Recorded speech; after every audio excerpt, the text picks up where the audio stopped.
Juan capítulo 17, versículo 3. ¿Ya lo tienen ahí, verdad, hermanos? Dice, hermanos, y esta es la vida eterna, que te conozcan a ti, el único Dios verdadero, y a Jesucristo a quien has enviado. Y esta es la vida eterna, que te conozcan a ti, el único Dios verdadero, y a Jesucristo a quien has enviado. Amén y amén. Gloria a Dios. Oremos, hermanos. Amado Señor, damos a ti gracias. Gracias, Padre, porque hoy nos concedes el poder reunirnos aquí, Señor, delante de ti, escuchar tu poderosa palabra, Señor, y ser edificados, Señor, por ella. Bendito Rey, no hay otro Dios, Señor, en quien nosotros podamos confiar. No hay nadie más, Señor, ni nada, Señor, quien nos pueda rescatar. Tú eres el Señor, eres el Creador, el Todopoderoso, el Rey de Reyes y Señor de Señores. Hoy, Señor, contemplamos tu hermosura, Señor, a través de tu creación, de todo lo que has hecho, Señor, es asombroso, Dios, pero también contemplamos tu hermosura, Señor, a través de tu palabra, tu amor a través de tu evangelio. Ayúdanos en nuestra debilidad, que es mucha, Señor. Nos es difícil entender un Dios tan grande, Señor. Nos es casi imposible, Señor, obedecerte y que tú no seas suficiente. Buscamos toda clase de cosas, Señor, toda clase de amores, Señor, y cosas perecederas como si fueran en realidad lo que necesitamos, Señor, demostrando así que no confiamos en ti, Señor, que no te amamos sobre todo, Señor. Por eso pedimos ayuda, porque sabemos que aún esta ofensa grande, Señor, a tu nombre es perdonada por la sangre de Cristo, y que a pesar de todo tú nos ayudas y nos bendices, Señor, y nos permites, amado Dios, no solo conocerte, Señor, sino relacionarnos contigo, Señor. Tú nos has buscado para eso. Te agradecemos, Señor. Te agradecemos, Señor, que nos bendigas, Señor, con tu palabra, teniendo tu palabra en nuestras manos, para así, Dios bendito, poder conocerte y disfrutar de la vida eterna, Señor. Te adoramos, te pido nos ayudes a todos esta noche, Señor. Cual sea nuestra necesidad o debilidad, padecimiento, ayúdanos a sentirnos satisfechos contigo, Señor. En el nombre de Jesús te pedimos por nuestros hermanos en el mundo que están padeciendo a causa de tu nombre, Señor. Los hermanos que han abandonado sus comodidades, que se han deshecho, amado Señor, de sus propias vidas, teniéndolas por desperdicio, a fin de entregarse a tu obra por completo, Señor, y servir a un pueblo hostil, Señor, en donde ellos ven posibilidad de salvación porque creen que tu sangre es poderosa para ello. Te pedimos por sus necesidades, sobre todo para que su mente no se aparte ni un minuto de ti, pues sabemos que el diablo estará rondando a esos hombres y mujeres con la intención de destruirlos. Y te pedimos misericordia por nosotros, Señor, hasta el día que podamos confiar y entregarnos a aquel que nos compró. Te lo pedimos en el nombre de Jesús. Amén y amén. Hermanos, para cerrar con nuestro tema de la justicia y la primera parte de cómo responder a la justicia de Dios, me gustaría que leyéramos un versículo, Primera de Pedro capítulo 2, versículo 9 al 10.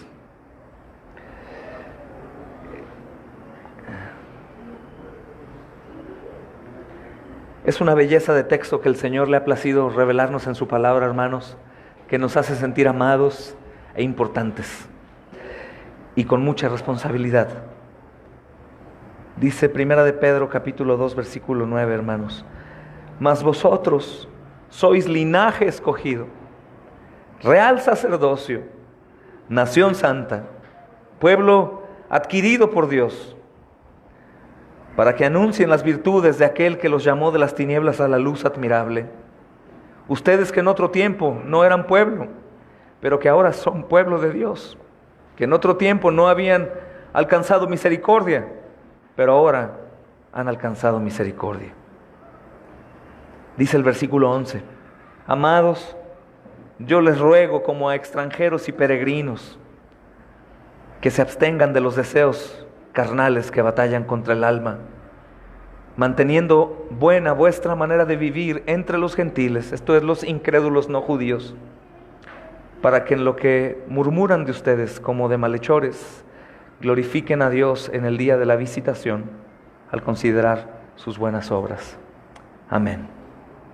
Amén, hermanos. La salvación por gracia no está enemistada con las buenas obras, hermanos, como muchos por ahí creen eso. La salvación por gracia está en perfecta comunión con la práctica de las buenas obras, hermanos. Y esto tiene relación con el tema que hemos estado estudiando el miércoles pasado acerca de cómo responder a la justicia de Dios. ¿Cómo respondemos, hermanos? Según este texto que leemos de la primera carta del apóstol Pedro, nosotros estamos en esta tierra ya no como desconocidos de Dios, sino ahora como conocidos, ya no como enemigos de Dios, sino ahora como hijos adoptados, amados, ya no como seres insignificantes, sino ahora, hermanos, somos muy amados por Dios, cuidados por Él y tenemos gran ministerio. Dice la Escritura que somos sacerdocio, real sacerdocio, que somos un linaje escogido, que somos un pueblo adquirido.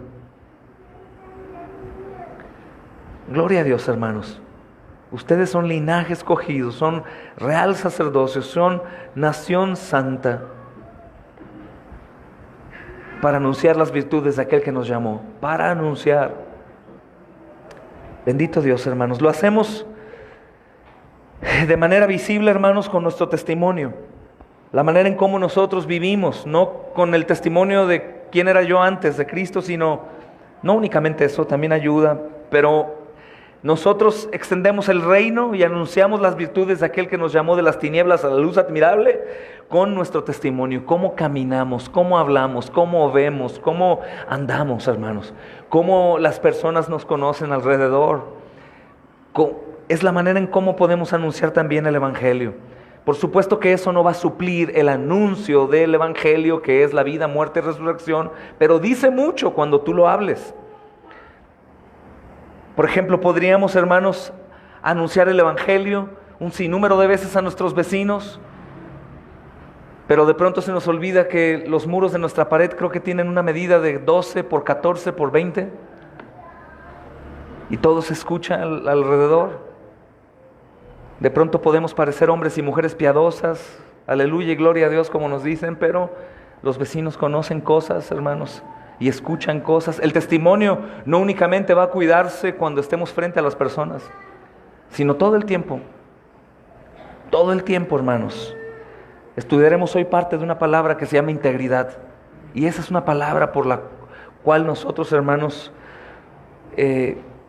debemos esforzarnos por llevar a cabo, ser íntegros, porque estamos en esta tierra para proclamar a todos los hombres las excelencias morales de Dios, no únicamente con nuestra boca, sino con nuestra manera de ser. Lo hacemos con nuestro testimonio, al enseñar la palabra y al vivir una vida que demuestre el poder de Dios. Porque de nada serviría decir y decir y decir y que nuestra vida no demuestre, hermanos, el poder de Dios. Y realmente tenemos que pelearnos con esa idea que nos va a perseguir. Hermanos, uno de los peligros más grandes hoy en día para ti como creyente, por los cuales los pastores oramos mucho, es caer en el espíritu de antinomianismo. El antinomianismo, hermanos, no dice soy antinomianista. El hombre que cae en antinomianismo no dice soy antinomiano. Pero al no obedecer y al no practicar obras de obediencia, hermanos, a Dios, manifiesta que es un antinomiano, contra ley, contra nomos ley, antiley. Y algunos dirán, no, yo no soy antiley. Cuando nosotros no obedecemos la ley del mundo, somos antiley. Estamos en contra. porque si estuviéramos a favor llevaríamos a cabo. Y el antinomianismo se va colando muy sutilmente, sobre todo, hermanos, lo hablo abiertamente, sin la intención de que sea en particular a una persona. Dios sabe que no, pero se va colando cuando las exhortaciones hacia mi pecado comienzan a cargarme tanto para llevarme a Cristo, pero yo no quiero ir a Cristo, porque como dice Juan, los hombres aman más las tinieblas que la luz. Entonces, cuando la exhortación desde el púlpito, hermanos, o cualquier otro lugar, que normalmente las exhortaciones que más nos golpean son las exhortaciones que vienen desde el púlpito de tu iglesia. Si te das cuenta, hermano, nosotros podemos compartir, por ejemplo, hablando de las redes sociales, muchos sermones muy severos de otros pastores que no son mis pastores. Número uno, creo que sé que no me está hablando a mí, y normalmente los uso para hablarle a alguien más. Es decir, lo tomo, es severo, lo pongo ahí para que alguien más lo vea. Y esa exhortación no me parece fuerte. Pero cuando la exhortación va directamente desde el púlpito en la iglesia en donde el Señor me ha puesto, la exhortación se convierte en un yugo temporal que me va o llevar a apartarme de la obediencia y alejarme de la iglesia y odiar a la iglesia y sobre todo a los pastores, o me va a llevar a Cristo. Él dice, vengan a mí los que estén cargados y cansados y yo los haré descansar, y va precisamente con la referencia del yugo de la desobediencia y la rebeldía. Voy cansado porque mi espíritu desea obedecer, quiere obedecer, pero no puedo, me he perdido en mi yo. Y no puedo, pero recibo gracia. Y si yo responsablemente reconozco mi mal, esa es la parte gloriosa también, hermanos, del Evangelio, que el Señor no hizo títeres y robots. El Señor dio vida a hombres y mujeres para que ellos respondan, hermanos. Una vez vivos, por supuesto, porque un muerto no responde. Para ir. Y el peligro del antinomianismo comienza de una manera muy sutil. ¿Qué tiene de malo poquito de esto? ¿Qué tiene de malo poquito del otro? Ay, no pasa nada si no hago lo otro. No pasa nada si no voy. No pasa nada si no oro. No pasa nada si no leo. Ay, ¿qué tiene? Y sin darme cuenta, el problema no es que sea malo esto o aquello. El problema es que no estoy haciendo lo que Dios ordena. Y sin darme cuenta comienzo a caer en el antinomianismo. Estoy en contra de la ley. Para después pasar a un proceso en donde Satanás trabaja de una manera formidable, relacionándote con otras personas que tienen la misma idea que tú. Comienzan a reunirse, a platicar, a ver desde otra perspectiva exhortaciones de Dios. Convierten, dice la Escritura, la libertad en libertinaje. Y lo ven normal. Y aquellos que exhortan de manera severa a la iglesia para que despierte de entre los muertos, ellos lo ven como legalista, como religioso, como muy duro, como falto de amor. Todos nosotros individualmente tenemos que cuidarnos de aquella idea demoníaca del no es necesario obedecer, es por gracia. No es necesario obedecer, es por gracia. Es tan sutil, hermanos, y tan invisible que todos nosotros hemos vivido en desobediencia durante mucho tiempo por este principio. Dice, por esto, para empezar, hermanos, algo muy importante. Dice, pueblo adquirido por Dios. Cuando tú compras algo, ¿de quién es? Tuyo. Tuyo. Lo pintas del color que quieras, lo arrugas, lo planchas, lo lavas, lo mueves, te lo pones, te lo quitas. Y lo que quiere decir, hermanos, en esta pequeña porción de la primera carta de Pedro, versículo 9, del capítulo 2, dice, pueblo adquirido para anunciar las virtudes de aquel que les llamó de las tinieblas a la luz. Fallamos cuando no anunciamos las virtudes del Señor, de las dos maneras de anunciarla, que una, por supuesto, que es más importante que la otra, que es anunciar verbalmente las verdades de la Escritura, y la otra es no anunciarla con mi vida, con una vida santa, porque dice, ustedes en otro tiempo no eras pueblo, pero ahora eres pueblo. Esto es una lucha, hermanos, constante, pero recuerdo que soy adquirido. Recuerdo que no es algo que por naturaleza vaya a salir de mí. Lo natural es desobedecer, lo natural es no orar, lo natural es no compartir. Lo natural es eso, hermanos, para los creyentes aún, porque tenemos un cuerpo corrompido. Pero ahora el Señor nos llama a perseverar como pueblo adquirido por Dios. Porque he alcanzado misericordia, porque hay gracia para cada cosa, de modo que cada imposibilidad que se presenta delante de mí en no puedo, quiero pero no logro, o me es difícil, sea quitada, recordando que todo lo puedo hacer en Cristo, que Él es mi fortaleza. Todo, hermano, no existe un no puedo.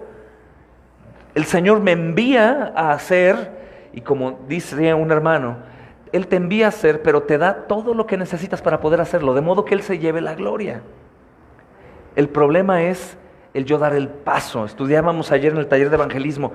Él dice, ven y sígueme, y te haré. Y el problema es que en ocasiones no lo seguimos, y por eso no sucede nada. Un hermano compartía una frase que me llamó la atención y es cierta. Queremos ser muy espirituales, pero no queremos obedecer. ¿Y qué es lo que puede motivarme, hermano, a hacerlo? La cruz de Cristo. La cruz de Cristo, pero también la justicia de Dios. Mi respuesta es el responder en obediencia y quitar de mi mente todo lo que me lleve a no obedecer, usando la gracia como pretexto. Hermanos, si yo pudiera abrir un poco más mi corazón y expresar todo lo que yo he vivido y visto con personas que se apartan de la iglesia y ver las características similares que tienen, en todas encuentro el antinomianismo. En todos, hermano. El no querer hacer las cosas como Dios dice. Si ejercemos disciplina, qué duro es. ¿Por qué disciplina? Si sacamos a alguien de la iglesia por necesidad de cuidar el cuerpo, qué duro, ¿no? Cristo lo atrae y Él lo repele. Si se quitan ministerios de alguien que no cumpla con su ministerio, ay, qué duro. Y Cristo te ama y Él les muestra odio. Y sin darnos cuenta, estamos creando en nuestra imaginación un Cristo desobediente e injusto. Un Cristo no fiel y justo, hermanos.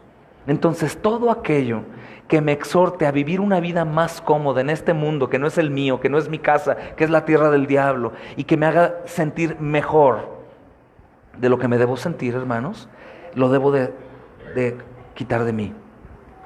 Y tenemos la santa palabra para no dejarnos engañar, porque cuando alguna porción es usada para defender mi rebeldía amorosa y misericordiosa, el contexto general de la Biblia me recuerda que no es lo que yo quiero interpretar. Cuando hay un versículo, mira, ve lo que este versículo, no sea tramposo, y lea antes y después, para que veas que el Señor no se ha equivocado y Él te está llamando a obedecer. Aunque seamos salvos por gracia, hermanos, obedecemos porque ahora podemos obedecer. Y algo importante es que no se trata tan solo de una obligación, obedecer a Dios, hermanos. Lo hemos dicho antes, cuando un ministerio, por ejemplo, hablo de los que servimos, o aún el ser cristiano, se convierte en una obligación pesada, que se me hace tarde siempre, que vengo de mal humor, es que ya te fuiste por otro lado. Porque no es solo una obligación, sino antes que obligación es un privilegio servir al Dios Supremo. Es un privilegio.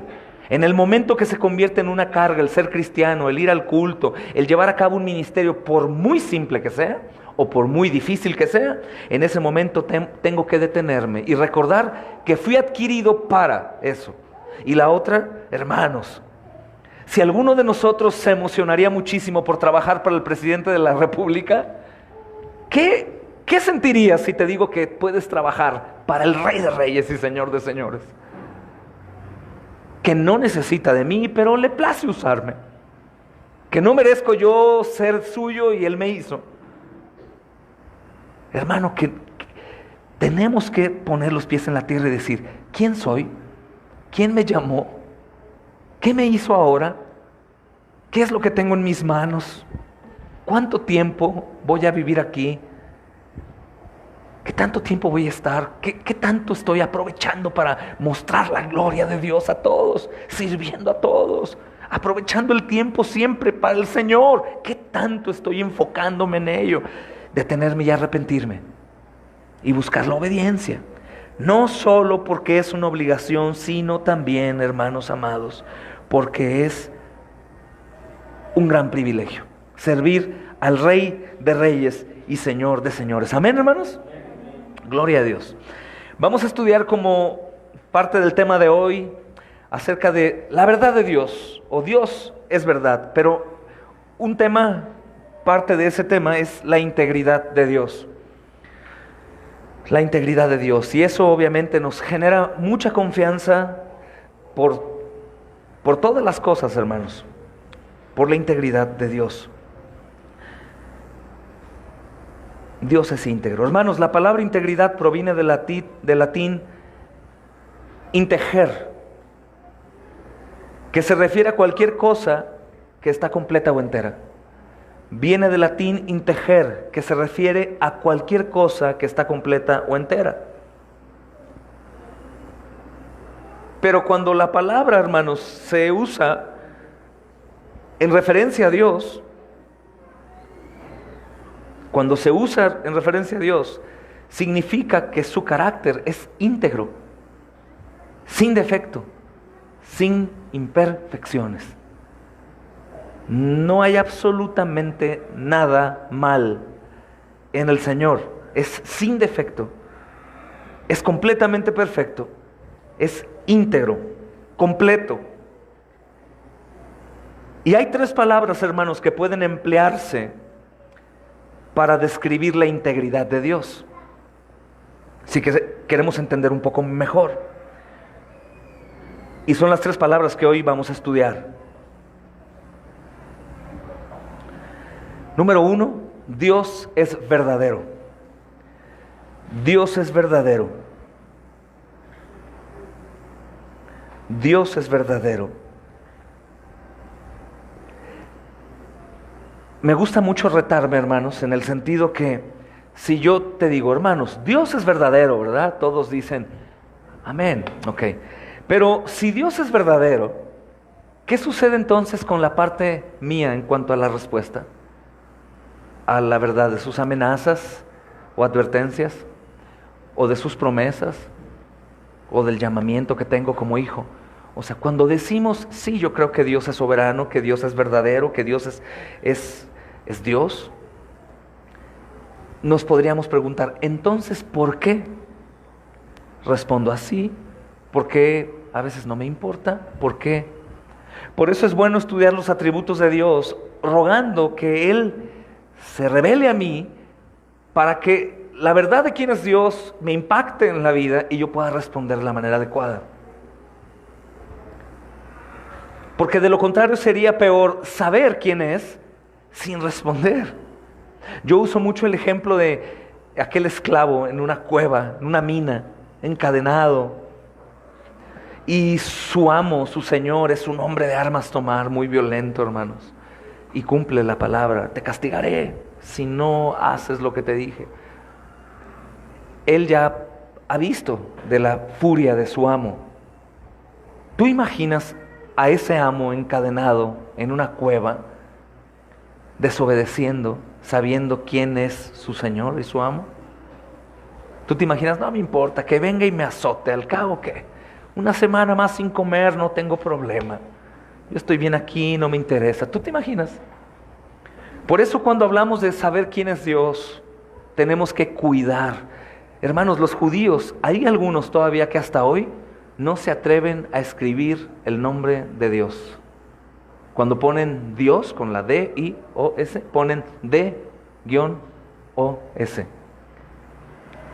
Ellos tienen temor, obviamente que sabemos que es porque no tienen a Cristo que ha abierto el puente, ha roto el velo para entrar, pero el que Cristo haya roto el velo para poder entrar, no quiere decir que Dios cambió de ser un padre muy justo y muy lleno de ira a ser ahora un padre como tipo abuelo, muy amoroso, bonachón, y cambió esa parte suya. No, lo que hizo el Señor Jesús es que era imposible acercarnos al Padre, destituidos de su gloria, y ahora lo único que Él hizo, no digo único siendo despectivo, sino lo que Él hizo es que ahora su cuerpo es el velo, se rompe y ahora entro a la presencia de Dios que antes no podía entrar.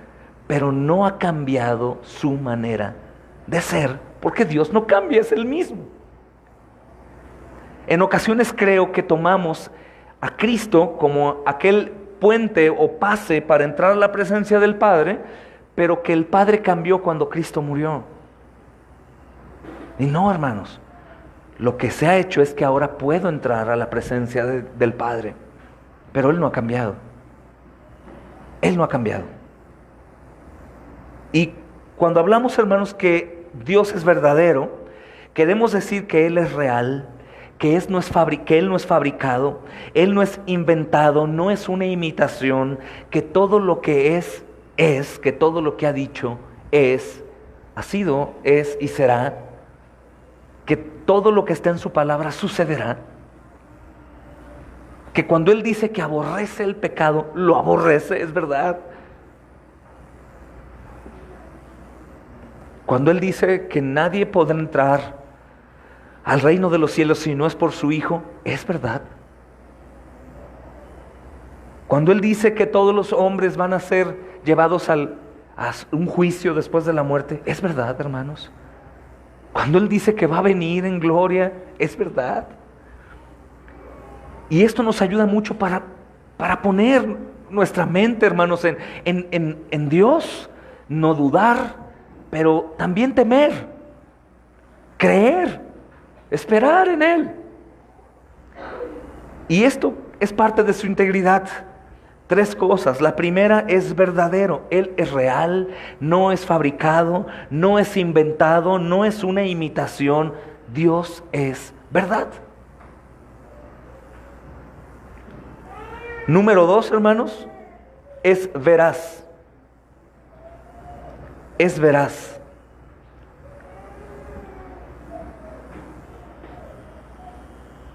Esto quiere decir que como es verdad y es veraz, Él solo actúa y habla dentro del ámbito de la verdad. Él solo actúa y habla dentro del ámbito de la verdad.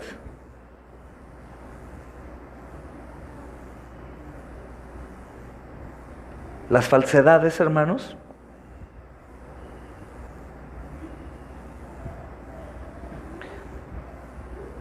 son contrarias a la naturaleza de Dios.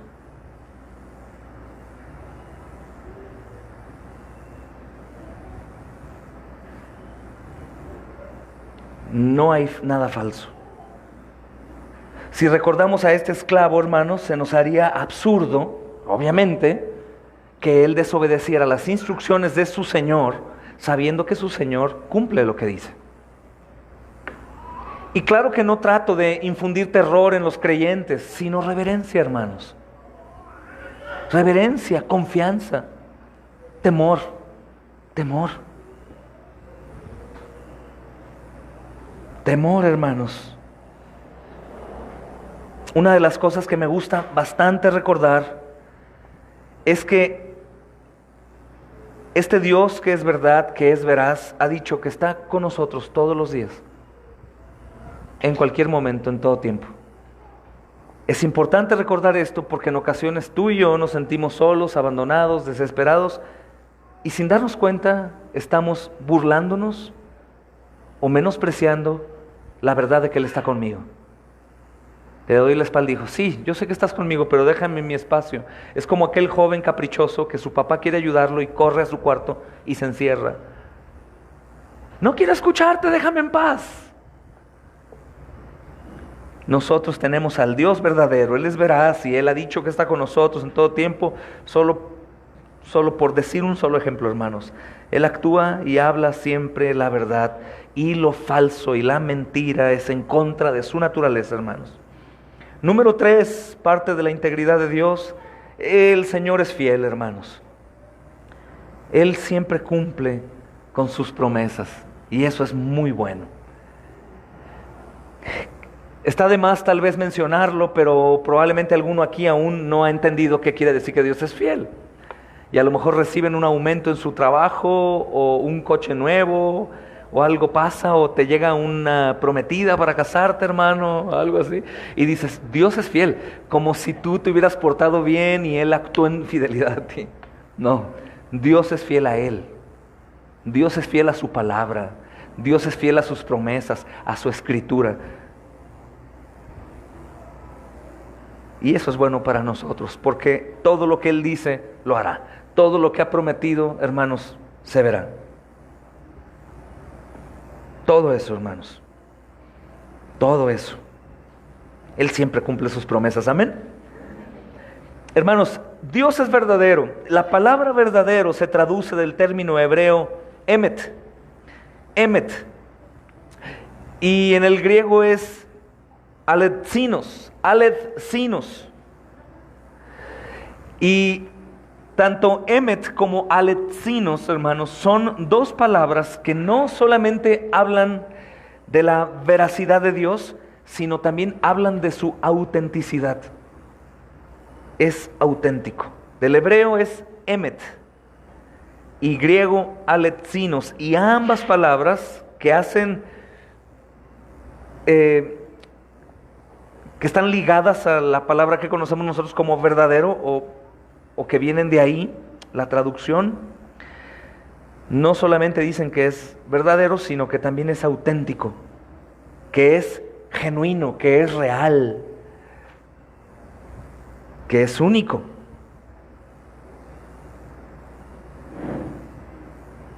Que Él es exactamente como Él revela ser.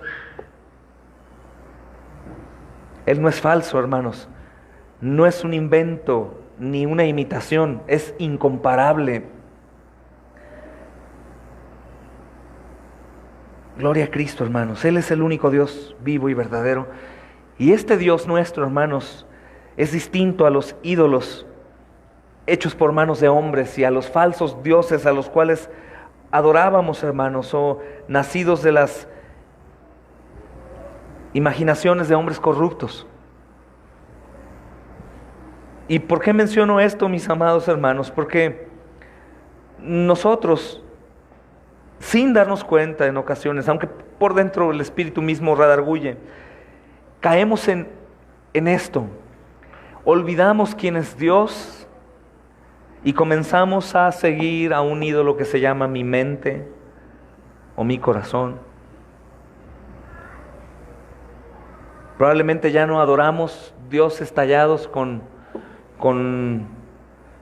las manos de los hombres, hermanos, en yeso o madera, pero sí hacemos falsos dioses nacidos de la imaginación, cuando tenemos más confianza en nosotros mismos, o simplemente, hermanos, cuando dudamos de quién es Él.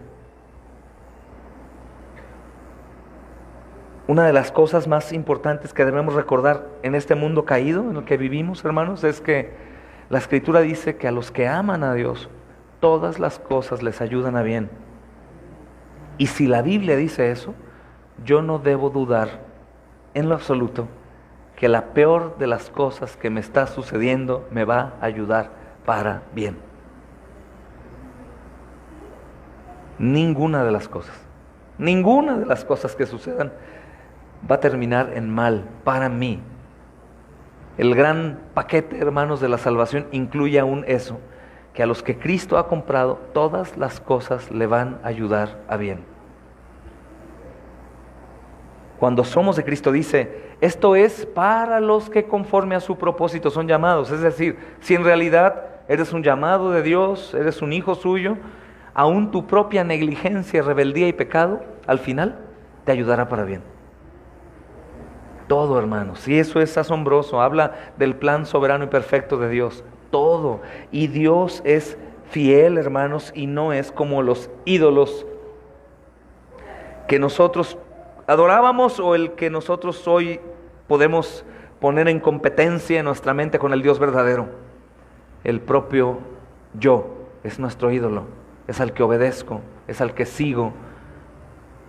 Mi mente dudo, mi corazón me lleva. No quiero decir que somos repartidos en nuestro cuerpo, pero en ocasiones debates contigo mismo, ¿o no? Claro, y obedeces a ti, a tu corazón, y sin darte cuenta estás adorando a un ídolo. O también podemos adorar un ídolo cuando hacemos un falso Dios, como hablaba aquel Dios en el tema particular del antinomiano, que cree que es que Dios no es así. Y es igual, hermanos, tiene la Biblia y la lees y todo, pero todo lo estás viendo desde una perspectiva de un Dios injusto, de un Dios que no le importa la desobediencia, de un Dios que salvó por gracia y te dice, persevera pecando. Eso es un grave problema. Dice un hermano, es más difícil convencer a un cristiano errado que a un inconverso.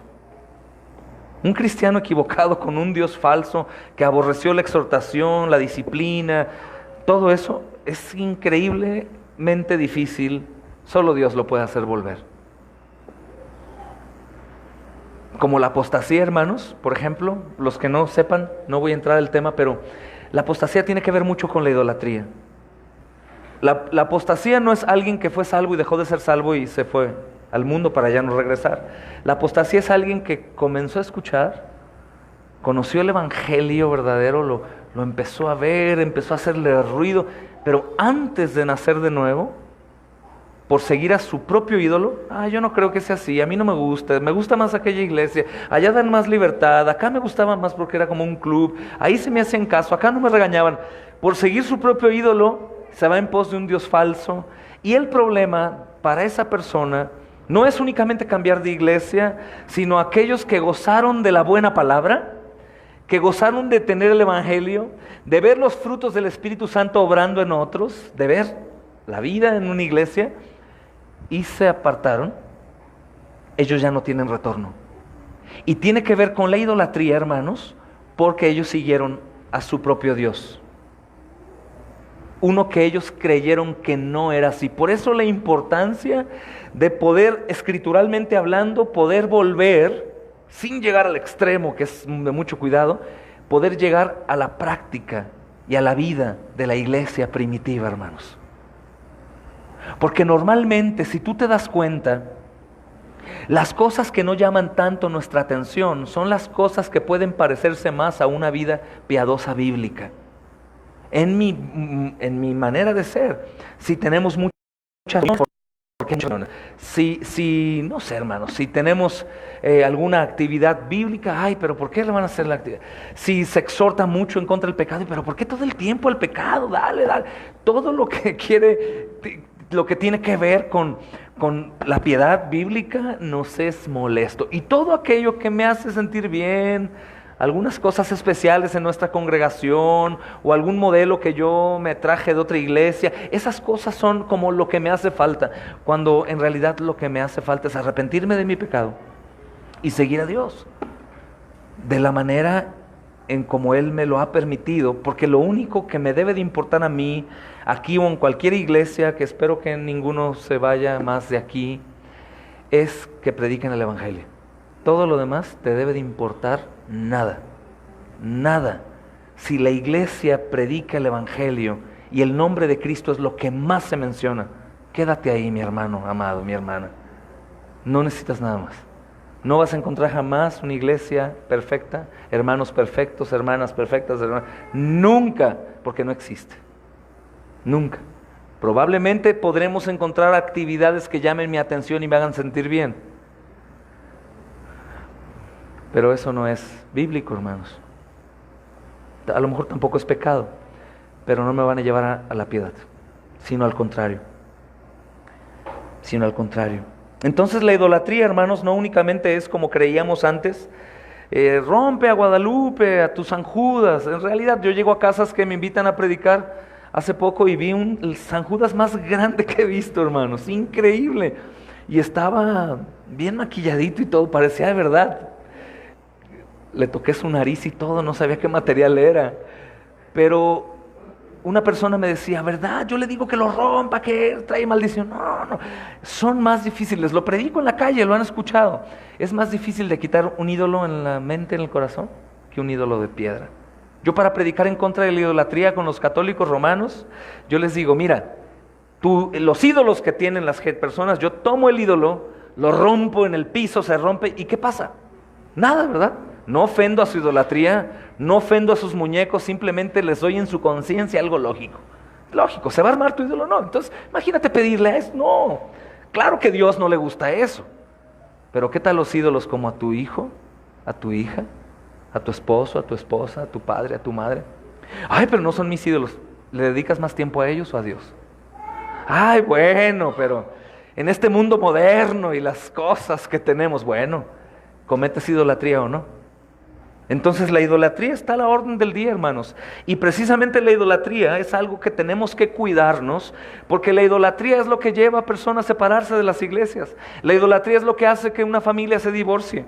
La idolatría es lo que hace que hermanos se peleen. Es la idolatría. Por eso podemos recordar la ley de Dios. ¿Y recuerdas el primer mandamiento en Éxodo, en Deuteronomio? El Señor dice: yo soy lo máximo, solo yo, y fuera de mí, nada más, solo yo. Ahí es donde, cuando buscamos obediencia y entra la preocupación inmediata, imagínate, solo Él, ¿y lo demás qué? Yo debatía, por ejemplo, con mi esposa, cuando ella me decía, pues mira, me disculpas, hace muchos años, más de 15, me disculpas, pero yo amo más al Señor Jesús que a ti. Me enfurecía, hermanos. ¿Quién es ese Jesús? Me enfurecía, me daba furia. Yo no entendía cómo ella podía amar a un Señor que no ve. Y yo no podía entender cómo un Dios iba a permitir que ella amara más a su hijo que a mí. Eso en mi mente. Me gusta recordarlo porque en ocasiones pensamos que los no convertidos piensan como un convertido. No, hermanos, la mente del no convertido es completamente diferente. Y ese es un tipo de idolatría que cuesta trabajo vencer. Pero, hermanos, ¿qué tal nuestra idolatría? Conociendo quién es Dios, conociendo que Él es íntegro, que es verdadero, que es veraz, que es fiel, que su palabra es inerrante, que Él me ha elegido no para que yo continúe agarrado de un gran cordón que me lleva a Él, pero alcanzando el mundo, hermanos, como, no sé, es algo curioso. Hay llegué a ver un programa, no sé si aún exista, que le daban tiempo a personas para que entraran a un supermercado a agarrar lo que quisieran. Y ponían tiempo, y las personas, hermanos, eran hábiles. Yo no sé, había visto meseros que tenían charolas llenas de vasos, pero nunca había visto un hombre con 2 pantallas y 5 DVDs y computadoras, pero todo agarrándolo porque gratis, y lo tomo. Y a veces se me figura, hermanos, que es algo parecido lo que hacemos. O sea, estoy sujeto a un lazo con Dios. Yo sé, ay, mi Dios, y ay, la palabra, y mira la palabra. Pero estoy queriendo agarrar al mundo, asegurar a mis hijos en una carrerita bien que les vaya a dar, y mi casita, y mi trabajito. O sea, pero sí te quiero, Dios, pero espérame tantito, tú debes de comprenderme. Cuidémonos de la idolatría, hermanos. Cuidémonos de la idolatría. Y recordemos siempre, hermanos, no dudar del Evangelio. Yo no digo que dudes de la sangre de Cristo, no, pero, hermanos, recuerda que la salvación no depende de que tú te creas salvo. Que la sangre de Cristo, hermano, no es que yo diga, no, la sangre de Cristo me ha rociado, sino es que Dios la vea. Es que Dios la vea. Y obviamente Dios, hermanos, es omnisciente. No hay ni una pizca del tamaño del pelo más diminuto que pueda escapar de la vista y el conocimiento de Dios. Y debemos recordar que el padre de la mentira es Satanás. Y recordar que estamos en un mundo realmente caído, que realmente mi mente está enemistada con lo que se llama Dios, y que probablemente muchos corren creyendo que están con Él y no lo están.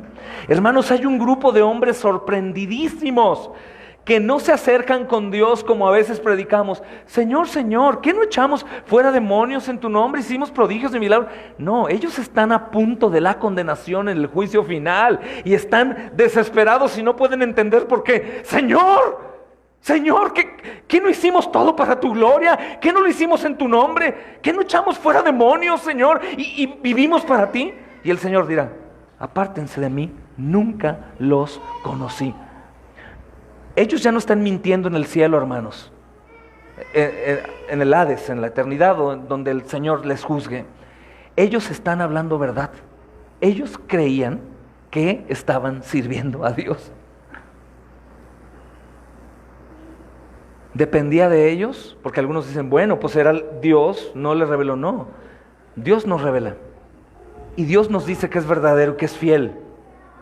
Y nosotros seamos muy honestos delante de Dios hoy aquí, sus ángeles que deben de rodearnos y la iglesia.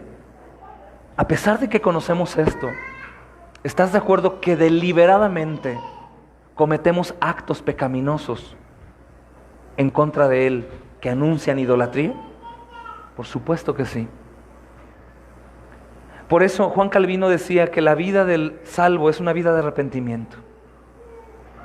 No por dudar de la salvación. Hermanos, de inmediato el diablo llega a decirnos, ay, ni que mi salvación no se asegure. Yo creo que si en realidad creemos que Cristo vino a morir en la cruz, su sangre me ha lavado, si he leído miles de artículos de libros, predicaciones y aquí y por allá, pero aún manifiesto obedecerme más a mí que a Dios, hay algo que está ahí muy mal.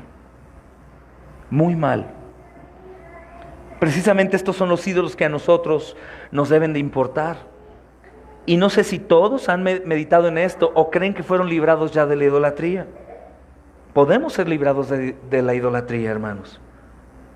Dicen los proverbios, no seas sabio en tu propia opinión. No te apoyes en tu prudencia, sino teme a Dios y apártate del mal. No seas sabio en tu propia opinión. Vea la escritura, ¿no? Mi amor, pues aquí dice que tenemos que hacer esto como familia, lo vamos a hacer, nos guste o no. Aquí dice que tengo que obedecer a los pastores. Por supuesto que el contexto no es de que me hagas mandados y esas cosas, sino que creas que el Señor está hablando y que debes obedecer la palabra cuando Él habla. Aquí dice que yo como mujer tengo que sujetarme a mi esposo y lo tengo que hacer aunque no me guste. Aquí dice que yo como hombre tengo que morir por ella, pero morir por ella, eso incluye tener que dejar algunas actividades que hago que me quitan tiempo para ella. Sí, hermanos, claro que para muchos siempre va a ser, es exagerado, no, eso ya es fanatismo, ella es muy colgado, eso no es así, no es por ley, es por gracia. Hermanos, evitemos la idolatría. Recuerda que la idolatría es tener cualquier cosa o persona por arriba de Dios. Mi tiempo, mis pensamientos, mis obras, mi amor, todo tiene que ser dirigido al Señor, hermanos. Y perdón que me detenga aquí, pero quiero que no quede duda en esta parte de la idolatría, hermanos. De la idolatría, que a fin de cuentas me llevará a ningún lado. Pero bueno, hermanos, si vamos a la Biblia, podemos ver esta verdad de la integridad de Dios, de que Él es auténtico. En Jeremías 10:10, hermanos, podemos leer lo siguiente. Jeremías 10:10. Dice más, el Señor es el Dios verdadero. Es Dios vivo y Rey eterno. A su ira tiembla la tierra y las naciones no pueden sufrir su indignación.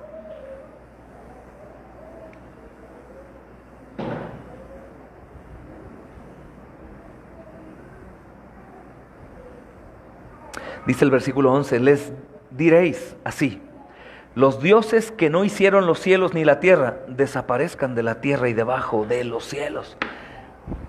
Quiero decirte que cuando yo leo esta escritura, en varias ocasiones me ha golpeado bastante, porque cuando yo leo el versículo 11, le diréis así, los dioses que no hicieron los cielos y la tierra, desaparezcan de la tierra. No creas que me imagino yo a Tlaloc o a Tezosomoc o a Guadalupe, yo me veo ahí.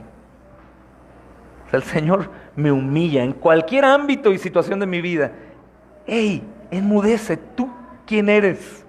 Si ustedes leen Job, los últimos capítulos de Job, me parece desde el 38, lean, hermanos, cómo Dios humilla a Job, recordándole quién es Él y quién es Job.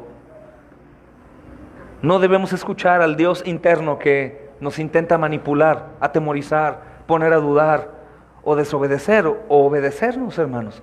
Al contrario, en toda situación tenemos que recordar que hay un único Dios verdadero, un Rey eterno, y que es extremadamente amoroso con sus hijos, hermanos. Entonces, dice el versículo 10, que Él es el Dios ¿qué? Verdadero, y que Él es el Dios vivo, y que Él es el Rey eterno. Amén, hermanos. La palabra verdadero, te decía, viene del vocablo hebreo emet, y señala que Dios, hermanos, no solo es verdadero, sino también Él es fiel. Y dice el versículo 10 también que es Dios vivo, y el adjetivo vivo, hermanos, es traducido del hebreo khay, y con frecuencia se usa para contrastar al Dios verdadero con los ídolos. Los hebreos sabían que cuando esta palabra era mencionada se referían al Dios verdadero, khay. Dice también el versículo 3 del capítulo 17 que leemos, ¿verdad? El único Dios verdadero, el único Dios verdadero.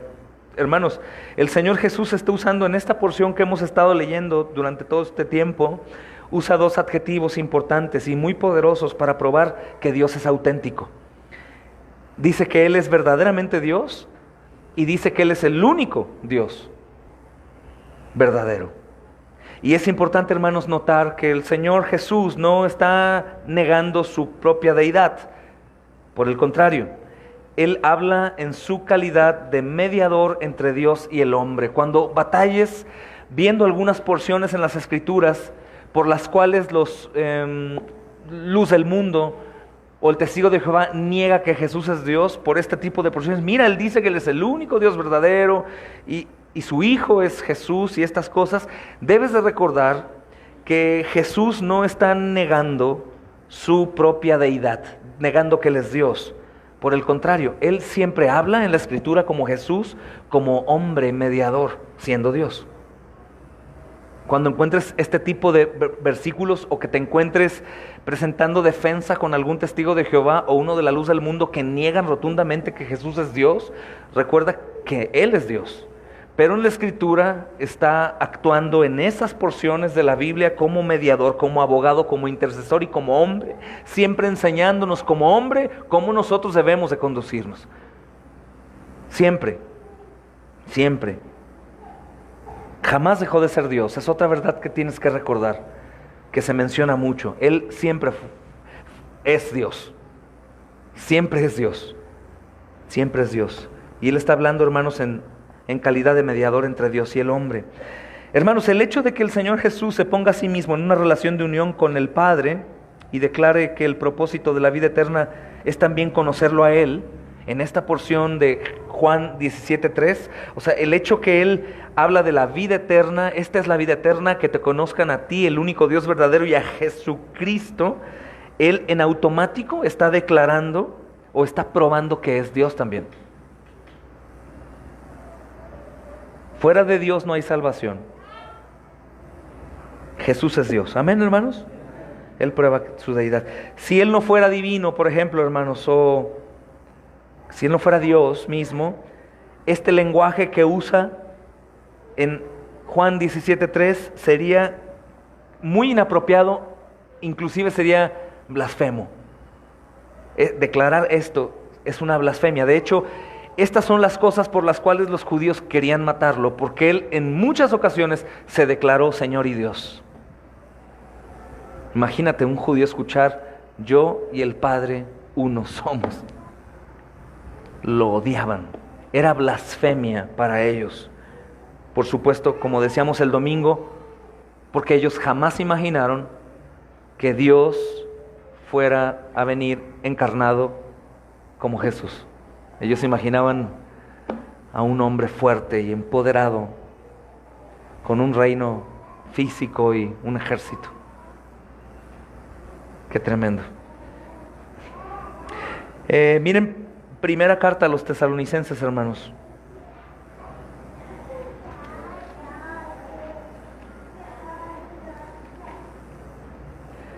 versículo 1, capítulo 1, perdónenme, versículo 9. Primera Tesalonicenses capítulo 1, versículo 9 dice: porque ellos mismos cuentan de nosotros la manera en que nos recibisteis y cómo os convertisteis de los ídolos a Dios para servir al Dios vivo y verdadero. Para servir al Dios vivo y verdadero. Cómo se convirtieron de los ídolos a Dios para servir al Dios vivo y verdadero. Hay mucho impacto en todas estas porciones desde la perspectiva que traté de enseñarte acerca de la idolatría preocupante de todos nosotros, hermanos. El primer versículo con el que comenzábamos de Primera de Pedro habla de eso. Fuimos para anunciar. Y el resto de los versículos de este estudio, la mayoría de ellos te darás cuenta que la respuesta de nosotros, hermanos, importante, necesaria, es precisamente entender que nos convirtió de la idolatría, de adorar, de dar mi tiempo, mi amor, mi espacio, mi dinero a los ídolos, incluyéndome a mí, como te decía en el versículo pasado. Me incluyo en esa lista de los ídolos. El Señor Jesús vino a quitar ídolos para servir al Dios vivo y verdadero.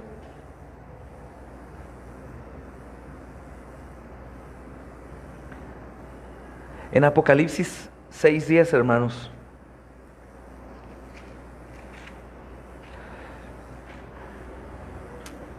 dice: y clamaban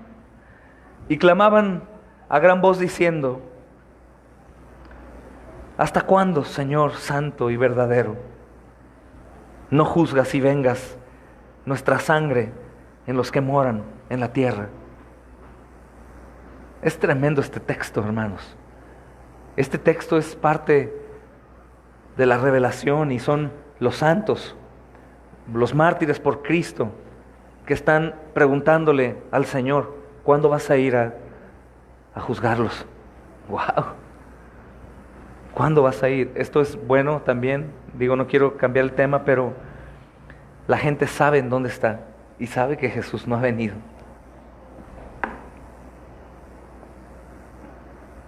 Y no quiero ir más allá, ¿verdad? Porque puede llegarse a una mala interpretación que ellos nos ven y esas cosas. Y no, hermanos, es impenetrable, dice la Escritura. En Lucas, Abraham está hablando y dice: es imposible que yo vaya para allá o que tú vengas para acá. Si en ese lugar de muerte es imposible ir a un lugar u otro, es imposible venir acá también. Por ende, pero los que están descansando en Cristo saben: ¿hasta cuándo, Señor santo y verdadero, nos juzgas? Santo y verdadero, Señor santo y verdadero. Hay otros textos, hermanos, que nos enseñan acerca de la autenticidad de Dios. En la pregunta que podemos hacernos: ¿hay algún otro Dios vivo y verdadero? Una de las cosas más difíciles para entender a los unicitarios, los que no sepan, el unicitario se caracteriza, hermanos, por no creer en la Trinidad. Número uno, porque piensan que la palabra Trinidad es creación de la Iglesia Católica Romana porque no está en la Biblia. Y ellos tratan de adjudicar a los romanos que ellos crearon la Trinidad. Aunque te reto a que tú abras la Biblia en cualquier porción en donde se hable de Dios, y es muy probable que encuentres la Trinidad ahí. De hecho, no tienes que esforzarte. No tienes que esforzarte. Podemos ver, ellos dicen que el Padre es Jesús y que Jesús es el Espíritu Santo. No hay tres personas, no hay tres roles, que es como si Dios fuera una locura, hermanos, que habla con Él mismo. Cuando Jesús ora, está hablando con Él mismo. Es muy extraño, es ilógico. Y no creen en la Trinidad porque no entienden la Trinidad. Ellos ellos cuando leen que hay un único Dios verdadero, ellos dicen: es uno solo. Uno solo. Y si hay un Jesús y un Espíritu Santo, es uno solo. Claro, es uno solo, pero claramente podemos ver los tres roles o las tres personas de Dios, y también vemos que se diferencian el uno con el otro. Jamás puedo confundirme en que Jesús es el Padre o el Padre es Jesús. Es un único Dios, pero son tres personas. Cuando hablamos del único Dios verdadero es importante recalcar, hermanos, porque hoy en día está levantándose mucho, que es una doctrina nueva relativamente, si no me equivoco, de los años 70 para acá. Es una doctrina que sale de la luz del mundo y algunos de los testigos de Jehová. La mayoría son pentecostales y su iglesia en su mayoría se llaman Iglesia Apostólica, algo así, Iglesia de los Apóstoles o algo así. Y ellos creen que Jesús es el Padre y Jesús es el Espíritu Santo, y esa es blasfemia, hermanos. A Dios le ha placido revelarse a su creación en tres personas. Dice Primera de Juan capítulo 5 versículo 7, si no me equivoco, porque tres son los que dan testimonio en el cielo y en la tierra: el Padre, el Verbo y el Espíritu Santo, y estos tres, uno son. Uno son. Segunda de Samuel capítulo 7, hermanos, versículo 22, para terminar ya en breve. Segunda de Samuel capítulo 7.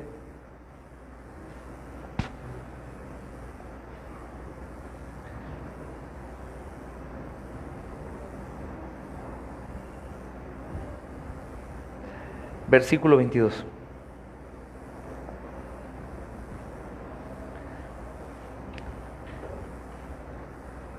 Dice: qué grande eres, oh Señor soberano, no hay nadie como tú, nunca hemos oído de otro Dios como tú. Dice la Nueva Traducción Viviente, que me gustó mucho cómo lo traducen. La Reina Valera que tú tienes ahí, dice: por tanto, tú te has engrandecido, Jehová Dios, por cuanto no hay como tú, ni hay Dios fuera de ti, conforme a todo lo que hemos oído con nuestros oídos. Amén. Primera de Reyes capítulo 8, hermanos, ahí a la vuelta, versículo 60.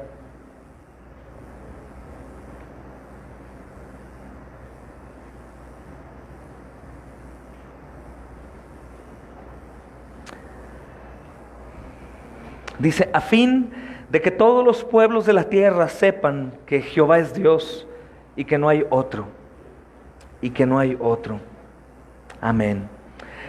Dice el versículo 61: sea pues perfecto vuestro corazón para con Jehová nuestro Dios, andando en sus estatutos y guardando sus mandamientos, como en el día de hoy. Hermanos, esta afirmación que leemos ahí ocurrió durante la bendición de Salomón, luego de su oración por el templo recién construido. Y este versículo, hermanos, demuestra la verdadera motivación de Salomón: pedirle a Dios que bendiga a su pueblo, que todos los pueblos, dice, de la tierra puedan conocer que Jehová es Dios y no hay otro Dios. Amén, hermanos.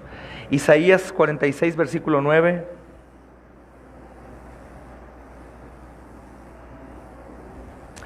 Isaías 46, 9 y en breve terminamos.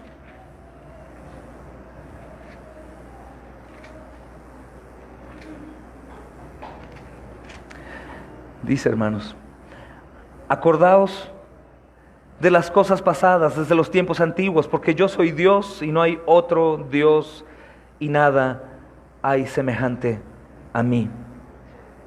El versículo 10 es digno de recordar. Dice que anuncio lo por venir desde el principio y desde la antigüedad lo que aún no era hecho. Que digo, mi consejo permanecerá y haré todo lo que quiero. Que llamo desde el oriente al ave y de tierra lejana al varón de mi consejo. Yo hablé y lo haré venir, lo he pensado y también lo haré.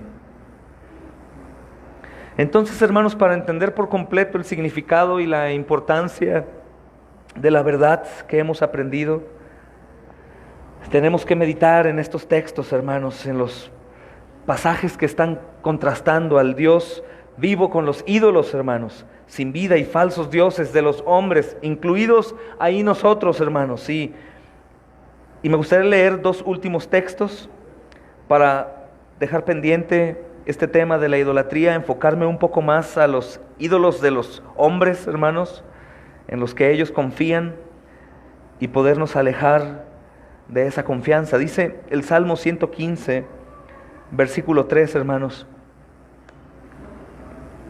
Salmo 115, versículo 3.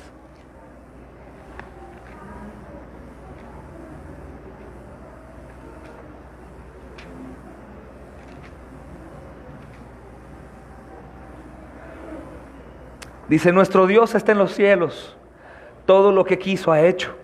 Los ídolos de ellos son plata y oro, obras de manos de hombres. Tienen boca, mas no hablan, tienen ojos, mas no ven. Orejas tienen, mas no oyen, tienen narices, mas no huelen. Manos tienen, mas no palpan, tienen pies, mas no andan. No hablan con su garganta. Semejantes a ellos son todos los que los hacen, y cualquiera que confía en ellos. Oh Israel, confía en Jehová, Él es tu ayuda y tu escudo. Amén. Amén, hermanos. Isaías 46, nuevamente, hermanos, para cerrar y orar a Dios. Vamos a leer del versículo 5 al 10.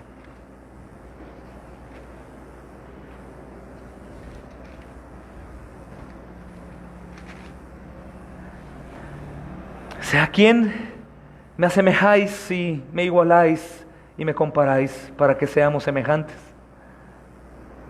Sacan oro de la bolsa y pesan plata con balanzas.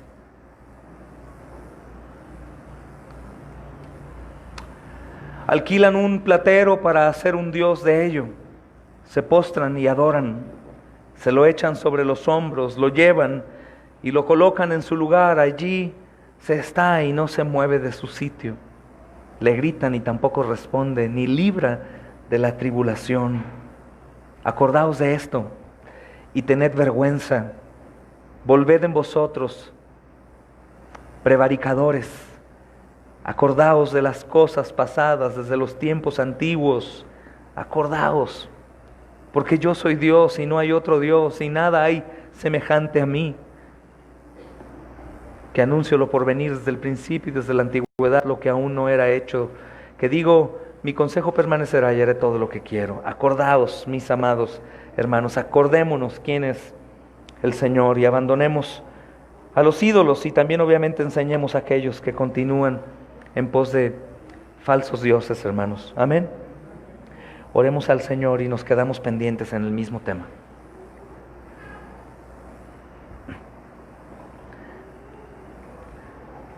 Señor, te damos muchas gracias, bendito Rey, por el privilegio inmerecido, Señor, de poder, Señor, hoy reunirnos a estudiar tu palabra. A poder, amado Señor, meditar en tus verdades. Gozarnos, amado Señor, en conocerte. En poder, amado Señor, recibir exhortación y amonestación, pero también consuelo, Señor. Es glorioso saber, amado Dios, fiel y verdadero, que eres íntegro, Señor, que todo lo que has dicho harás, Señor amado, y el pensar, Señor, que a pesar de nosotros, Señor, de nuestra necedad, nuestra idolatría, Señor, tú eres tan amoroso, Señor, pues eres amor. Eres tan justo, Señor, y dejaste satisfecha tu ira en nuestro Señor Jesús, y ahora nosotros nos volvemos a ti, somos aceptados, Señor, y sanados, Señor. Qué bendición saber, Señor, que a pesar de mí, tus misericordias son nuevas cada mañana, Señor, y das gracia para cada cosa, Señor, que nos tienes de tu mano, Señor. Y aunque en tu soberanía nos permites voltear a otros lugares, rendirnos culto a nosotros mismos, Señor, y seguirnos a nosotros mismos, Señor, Tú no nos sueltas ni nos desechas, sino por el contrario, con tu palabra preciosa, Señor, nos haces volver a ti y nos sanas las heridas ocasionadas por las espinas, Señor, y el camino sinuoso, Señor, al que nosotros recurrimos, Señor. Hoy, Señor, te pedimos perdón, Dios, por olvidar quién tú eres. Y también te pedimos ayuda, Señor, para recordarlo siempre. Y así vivir no solo, Señor, en paz y confiados, sino también en completa reverencia, obediencia y amor a ti, Señor, con un gozo indescriptible para los hombres que no te conocen, un regocijo interminable para aquellos que no tienen la dicha de poderte llamar Padre. Gracias, oh Dios. Señor, nuestras cargas y aflicciones, tribulaciones y necesidades como necedades, recordamos que también fueron llevadas a la cruz del Calvario. Y te rogamos, te imploramos que nos des gracia, Señor, nueva, Señor, en cada cosa que tengamos, para así, Señor, recordar esa gracia venidera, la esperanza en la eternidad, oh Dios. Envía más gloria, Señor, a este pueblo y ayúdanos a cada uno de nosotros, Señor. Queremos, amado Señor, ser obedientes y ser aquellos, Dios, en los que tú, Señor, te deleitas. Llénanos, Señor, hasta el desborde de tu Santo Espíritu, Dios. Y recuérdanos, Señor, día con día, la importancia de recordar quién eres tú, de mañana, de tarde, de noche, aún dormidos y de madrugada, Señor, para frenar nuestra maldad, Señor, tener riendas, Señor, en nuestra boca, en nuestros ojos, Señor, en nuestros oídos, en nuestras manos, y poder adorarte en todo tiempo, Señor, recordándote siempre, Señor. Te lo pedimos en el nombre de Jesús, nuestro Señor y Rey y Salvador y Juez justo. Amén y amén. Paz el Señor, hermanos.